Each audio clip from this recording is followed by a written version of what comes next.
Münxendən hər birinizə salamlar olsun. Münxenlilər çox qəribə olublar, həqiqətən. Xors eləməkləri sevirlər, küsüb getməkləri belə sevirlər, girmişdim nəyim. Burada bir kilsə var, hansı ki onu tikilməsinə sponsorluq kimi eləsə yaxşıdır. Hitlerin sevimli pivəxanası, böyük ərazisi var, içəridə 4000 adam yerləşə bilir. Bura gəlirsən, statistikanda baxmayasan. Çox qəşəng gedir. Deyir, statistikalardır, bir də qanunlardır. Onların necə hazırlandığını bilməmək daha yaxşıdır.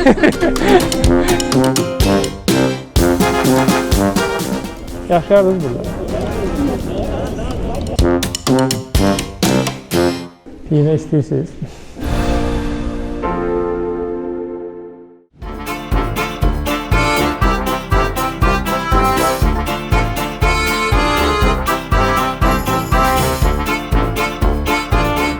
Salamlar olsun. Avropalardayıq və burada elə bir şəhərdəyik ki, orada səhər yeməyinə çay, kofe əvəzinə pivə içirlər. Ən bahalı şəhərlərdəndir. Burada yaşamaq isə çoxlarımızın arzusudur. BMW-nin doğulduğu, dünyaya göz açdığı şəhərdən, Münxendən hər birinizə salamlar olsun.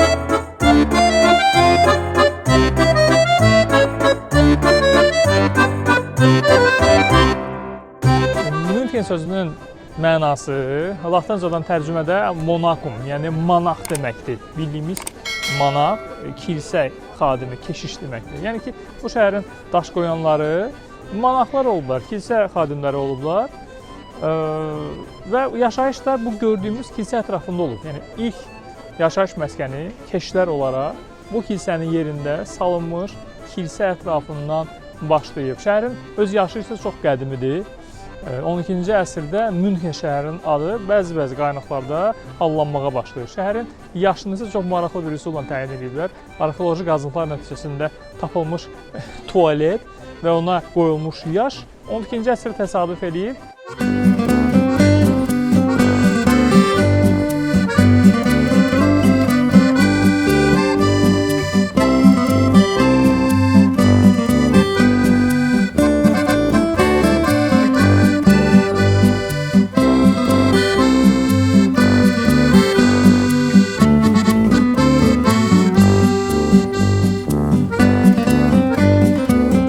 Xiyarın 1 kilosu 9.95 avro. 10 avro xiyarın 1 kilosu. Kartofun qiyməti 1 kilosu 5.90. Soğan 1 kilosu 3.50. Ucuzluqdur dəhşət.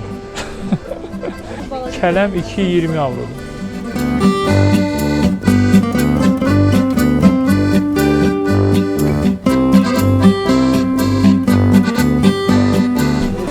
Malatinləndim. Bura gəlirsən, statistikanda baxmayasan. Deyir ki, Bismarck'ın bir də geçən sözü vardır, statistikalarla bağlı. Deyir, statistikalardır, bir də qanunlardır. Onların necə hazırlandığını bilməmək daha yaxşıdır.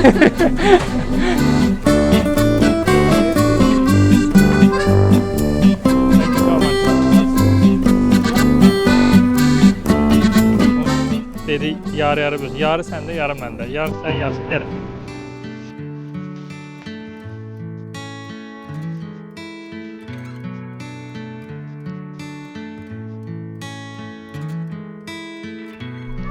Geçelim.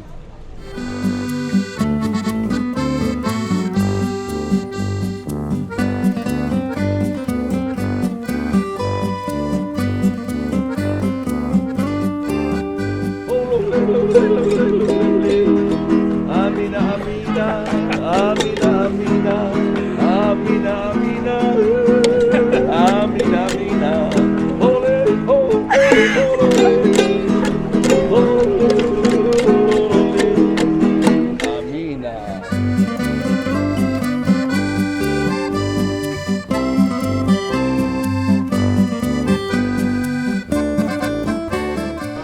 Və gəlib çıxmışıq Hofbräuhaus pivəxanasına. Bu pivəxana Adolf Hitlerin ən çox sevdiyi və ən çox zaman keçirdiyi, öz tərəfdaşları ilə belə yeyib içdiyi yerdir.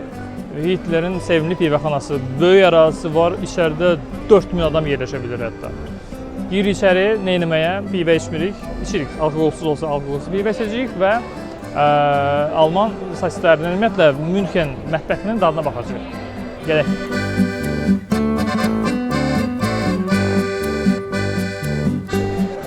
Buralarda oturaq.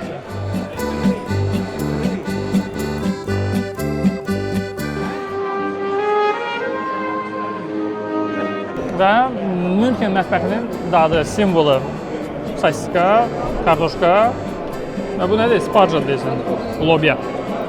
Dadına bax, görək.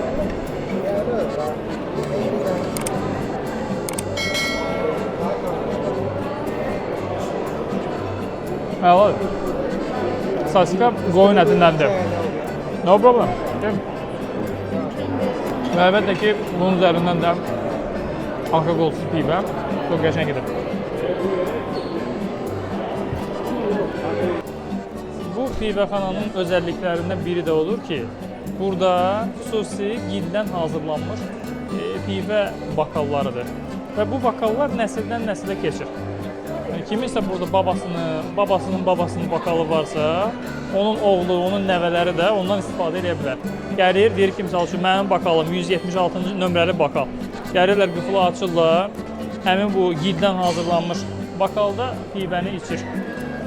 Başqaca bunu almaq, eləmək mümkün deyil. Ancaq nəsildən nəsilə keçir və bütün hamısı da bağlıdır. Biri açıb, kimsə yəqin gəlib. Kimsə gəlib, tutacaq ki, sənindir bu. Var.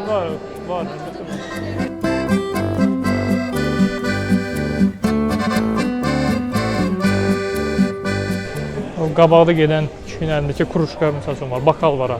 Həmin qıfıllı bakallardan adam döyə əlindən. Arsaqqa. Krujkanı bəri və gör. Kişini izləyirik.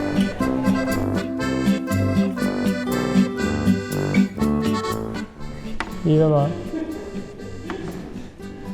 Pivə istəyirsiniz.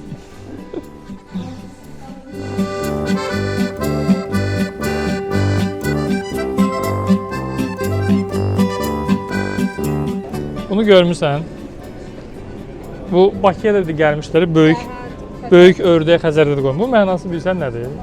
Bu demək Atlantik okeanında gəmi fırtınaya düşür və orada konteynerlərdən biri dağılır. O konteynerlərin də içində belə su ördəkləri olur. Uşaqlar üçün belə hovuza qoyurlar, çiməndə oynasınlar, başı qarışsın. Yəni bir konteyner belə ördək olur, amma belə ördək olmur da. Prosta sarı, sadəcə sarı öz formasında olan bir ördək olur və o yayılır dünyaya. O axınlar falan biri Avstraliyada tapılır, biri Amerikada tapılır və onu günü bugün kolleksiya edirlər və günü bugün də onlar tapılmaqdadır hələ. Və çox bahalıdır, orijinalları çox bahalıdır. Və okeanda gəzmiş ördək gəlib çıxıb Avstraliyada, kimsə onu tapıb sahildə, birini nə bilim Cənubi Amerikada tapıblar. Bu da həmin onların bənzəridir, replikalardır, yaradıblar. Fərqli fiqurlarda, formalarda suvenir kimi satdı. Maraqlı yanaşmadır. Ümumiyyətlə şəhərin ruhunda, təməlində dindarlar, keşiklər olduğundan onun ruhunda konservativlik, adət-ənənələrə sadiqlik hiss olunur. Misal üçün, bu arxamda görə bilərsiniz. Cavan oğlan geyindiyi o şortiki var. O şortik onların milli geyimidir. Yəni, öz milli geyimlərinə çox dəyər verən insanlardır. Şəhərin mərkəzində öz milli geyimlərini hərəkət edən kişilər və qadınları görə bilərsiniz. Və çox mistik şəhərdir bura. Nə mənada mistik? Yəni, öz üzərində mistik hekayələri cəmləmiş bir şəhərdir. Misal üçün, burada mən bildiyim və qəribə səslənsə də, burada bir kilsə var, hansı ki, onu tikilməsinə sponsorluq kimə eləsə yaxşıdır. Deyirlər, iblis şeytanlara sponsorluq eləyib. Amma mənə gəlir ki, onun sponsoru vampir olub. Münxenin mərkəzində Frauenkirche kilsəsidir. Hündürlüyü 99 metrdir və bu kilsədən hündür bina mərkəzə tikilə bilməz. Və günü bugün də bu adət qalmaqdadır. Bu kilsənin tikilişi çox ağır başı gəlib, yəni pul tapmayıblar bunu tikib qutarmağa. İşin ortasında arxitektor görür ki, artıq pul yoxdur Və deyirlər ki, arxitektor gedib məcbur olub şeytana, iblisə ağız açıb ki, bəs mənə biraz borca pul ver gidən ki, bunun tikintisini başa çatdıram. Amma mənə elə gəlir ki, bu şeytan deyil. O gedib vampirlə sövdələşib. Çünki həmin vampir bir şərtlə razılaşır ki, içəridə bir ədəd də olsun pəncərə olmayacaq və içəri gün işığı düşməyəcək. Arxitektor buna razılaşır və bunu tikərkən isə onu elə proyekt eləyir ki, içəridə olduqda, içəri daxil olarkən onun bir dənə də olsun pəncərəsi görsənmir. Və həmin vampir ən son gün gəlib içəridə vəziyyəti, işləri necə getdiyinə baxarkən, nəzarət eləyərkən pəncərələrdən pərdələr düşür aşağı və içəri gün işığı daxil olur və bundan əsəbləşən və küsən vampir ayağını yerə vurur və hansı ki o ayaq izi də günü bugün də qalmaqdadır və küsüb gedir. Amma düzgün hərəkət eləmir də arxitektor. Yaxşı hərəkət eləmir. Gəldim borc istədim məndən qardaş. Borcu pul verdim sənə. Tanrı üçün Allah yolunda belə bir addım attım sizə kilsə verdim. Bir dənə şərt qoydum sizə ki, içəri gün işığı düşməsin. Bəlkə də həmin vampir yazı gündən qorxur da vampirlər, məlum məsələn. Problemi var da. Hə, daha insanın problemi var da. İstəyirmiş ki, gəlsin burada ibadət eləsin, Allaha dua eləsin, kömək istəsin. Deyib ki, nə olar, bir dənə bura pəncərə qoyma da, nə olar, bir dənə pəncərə qoyma da bura. Mən gəlib ibadət edəcəm, yaxşı insan olacağam, qan içməyəcəm, heç kim dişləməyəcəm. İndi iblis o vampirdir, yoxsa arxitektor? Bir görün, hansıdır sizcə? Pis. Vampirdir, pis. Yoxsa həmin arxitektor da hansı ki borca pul aldı, sözünün üstündə durmadı, onu aldatdı, hər bir gün orta çağırdı, bunu gətirdi bura. İçəridə gün düşdü, yazıq necə əsərdir, gün onu necə yandırıbsa, ayağın necə yerə çırpıbsa, ayağın izi hələ də orada qalmaqdadır. Gedək içəridə baxaq, görəcəksiniz.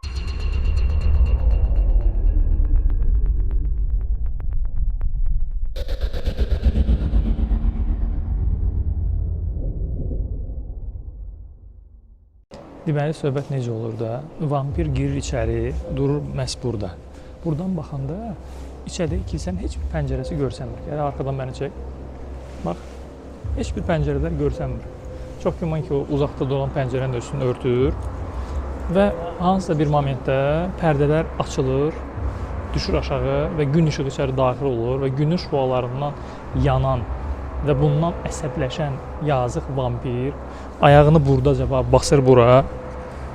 Necə hikkəsindən, necə əsəbindən ayağın yerə vurursa, ayağın izi hələ də burada qalmaqdadır. Özü, mənim ayağımla eyni razmer idi. Bax. Eyni razmer. Ayağın vurur bura, deyir, okey, olsun.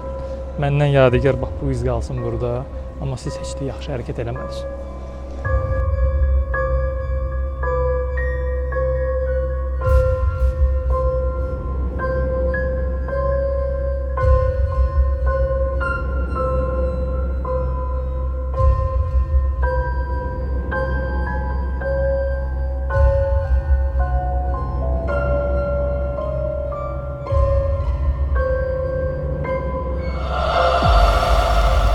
Bu yerdə rəhmətli Hüseyn Cavidin sözləri yada düşür.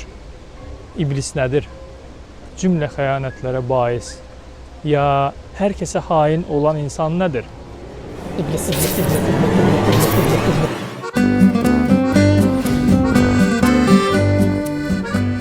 Qədimi Münxenin tam mərkəzindəyik. Marian Palas meydanındayıq. Turistlərin ən çox sevdikləri yerdir bura, amma gəlib gözəl-gözəl şəkil çəkdirirlər. Və bu meriyanın üzərində fiqurlar var, hansı ki konkret saatlarda, saat ya 11 ya 5 radələrində fiqurlar hərəkətə gəlir və o öz dövrünün yeganə olan əyləncə vasitəsi idi. Aclıq vaxtı, müharibə vaxtı, insanların narazı olduqları vaxtlar bunu qoşarmışlar və insanlar bu hərəkət edən fiqurlara baxıb əylənirlərmiş. Dövrünün maraqlı robotları da, atraksionlarıdır. Fikirləşirlər ki, ayla bu necə hərəkətə gəlir. Çox gözəldir. Öz koloriti, tam ruhu özündə əks elətdirən bir yerdir.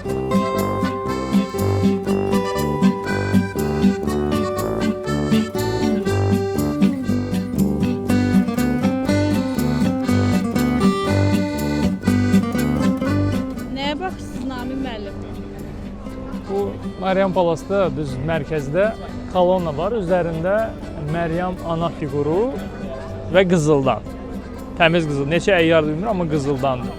Mənə bir sual maraqlandırır ki, Doğrudanmı Məryəm ananın fiqurunun qızıl olmağına ehtiyacı var? Yəni Məryəm ana sağ olsaydı indi istəyərdimi ki, onun fiquru qızıldan olsun? Yoxsa o həmin qızıl başqa məqsədlərə bəlkə sərf olunmağını daha çox istəyərdi? Deməli bu Münxenlilər çox qəribə olublar həqiqətən. Qəribə xasiyyətləri var. Yəni bunların belə xors eləməkləri sevirlər, küsüb getməkləri belə sevirlər, bilmişdim nəyi. Küsüb getməkləri sevirlər, eyham eləsinlər, naz eləsinlər, belə nə cürsə elə bir sol qulağı belə sağ əllə qaçsınlar, söz desinlər. Məsəl üçün burada bir dənə fontan var, bu fontan var. Mən sonradan bilmişəm. Bu fontan yeganə fontandır ki, bura qəpi yatmırlar da. Bura gəlirdilər, nə edirdilər, göstərim mən sizə. Gəlirdilər, götürürdülər kaşelyoku. Kaşelyoku gətirib batırırdılar buradakı suya. Mənası nə imiş? Yəni, onu demək istəyirdilər ki, onsuz da pul yoxdur da bunun içində. Onu suya batırmaqla mənim pulum islanmayacaq onsuz da və həmin mesajı bu binada oturan, meriyada oturan mer anlamalı idi, başa düşməli idi. Ya bu xalq axmağı idi, ya da ki, həm meriya ağıllı idi, ya da həm də xalq ağıllı idi.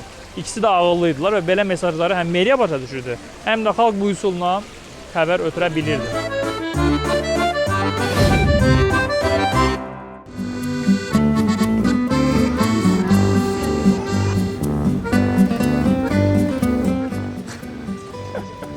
Yağış yağır, bu ki göyür, sevgin zəhirlətidir.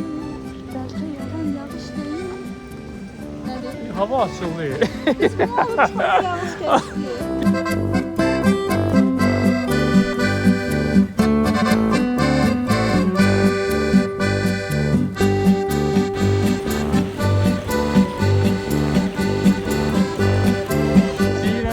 Deyirəm bayaqdan nəyə görə o 4 avron verir, biz o yağış geyimlərini almırıq ki, Münxen cəmaatı da biz dincəlsin, biraz ağ günə çıxsın, yağış kəsdi, bir günəş çıxsın, hava necə açıldı, 4 avron hava açıldı.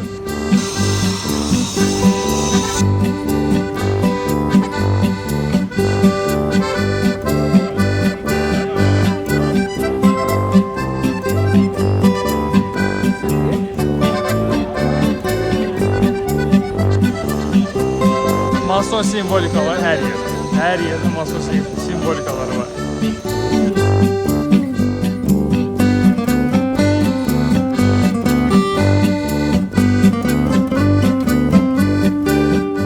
Parking 1 saatı 2.50 avro.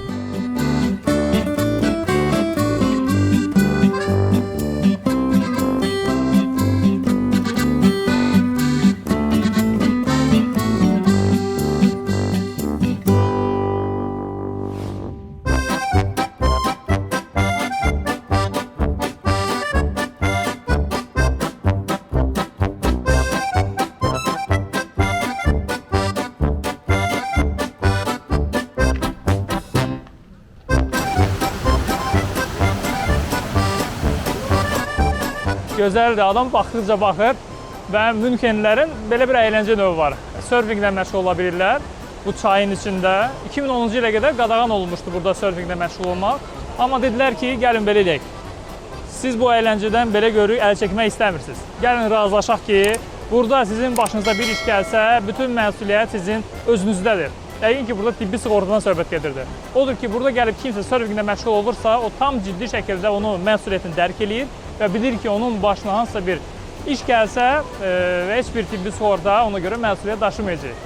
Və qorxmaz gənc, nəyə ki gənc, yaşlılar da gəlib burada, insanlar, Münxenlilər belə bir sörf tablosundan, daskasından istifadə edərək performans göstərirlər, kənardan baxanları da əyləndirirlər. Super, adam baxdıqca baxır, ləzzət eləyir.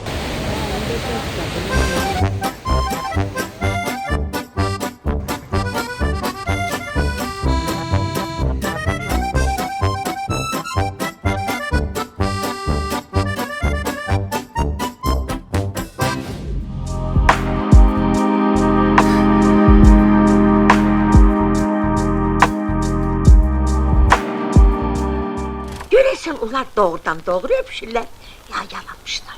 Ay ana, yaxşıdır. Əminə xanım, bəyənirsiniz buraları? Yaşayardınız burada? Yox. Elə səni görməsələr yaxşı.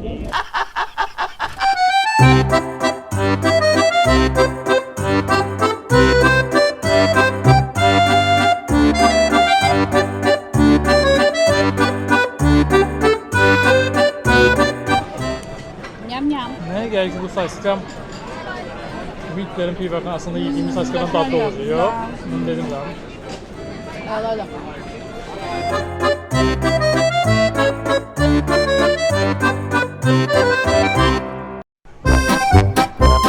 Gedirik Münxendə türk dönərinin dadına baxmağa. Deyirlər, çox dadlı olur, çox fərqli dadı var. Gedək baxaq, görək necədir. Dönər. Siz səhərlik kanalımıza abunə olun və videonu like edin.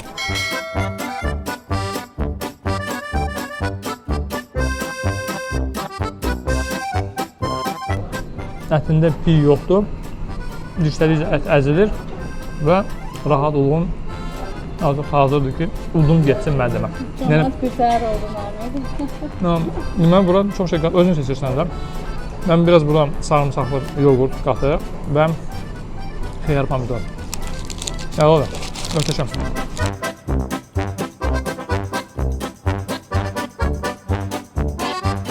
Xoşbəxtsən. Münxendən hələlik bu qədər. Odur ki, kanalımıza abunə olun, dəstəyinizi göstərin, abunə olmaqla və videonu like eləməklə. Növbəti səfərlərdə və görüşlərdə görüşmək ümidi ilə hələlik sağ olun.